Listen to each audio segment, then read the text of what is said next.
Assalamualaikum warahmatullahi wabarakatuh.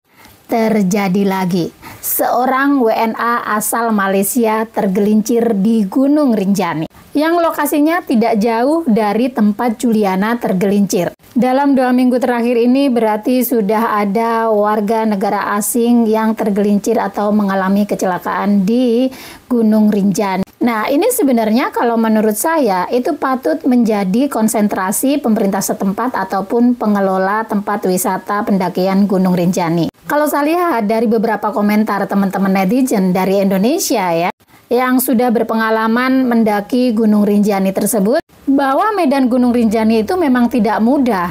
Tidak mudah ditaklukkan untuk pendaki-pendaki yang masih pemula.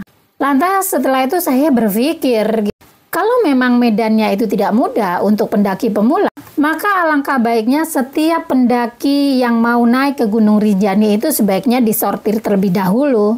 Nih misalnya ya, sebelum pendaki itu naik ke Gunung Rinjani, mungkin sebaiknya dilakukan tes wawancara tentang pengalamannya mendaki gunung. Apakah sudah pengalaman mendaki gunung, gunung apa saja yang sudah pernah didaki, terus jam terbangnya dalam melakukan pendakian gunung itu sudah berapa lama. Dan kalau memang ternyata pendaki itu tidak lolos dalam tes wawancara tersebut, sebaiknya ya dilarang untuk mendaki Gunung Rinjani. Karena memang kalau saya lihat ya, medan daripada Gunung Rinjani itu memang tidak mudah gitu ya. Itu tinggi banget dan rawan banget longsor.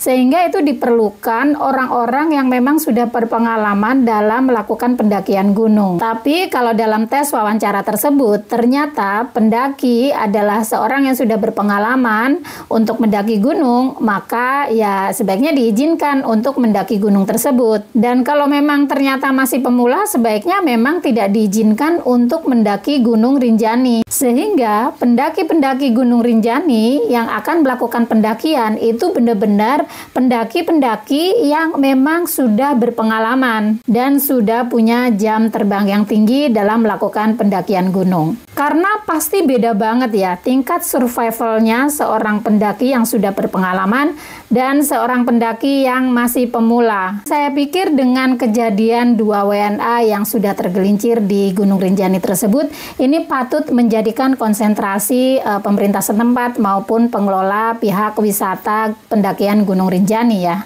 Nah, bagaimana teman-teman? Apakah teman-teman setuju dengan pendapat saya ini bahwa pendaki-pendaki harus dilakukan tes wawancara dulu sebelum melakukan pendakian gunung ke Gunung Rinjani? Jawab di kolom komentar ya, supaya ini bisa menjadi masukan buat pemerintah setempat dan pengelola wisata Gunung Rinjani ya. Baik teman-teman, itu saja. Terima kasih banyak. Assalamualaikum warahmatullahi wabarakatuh.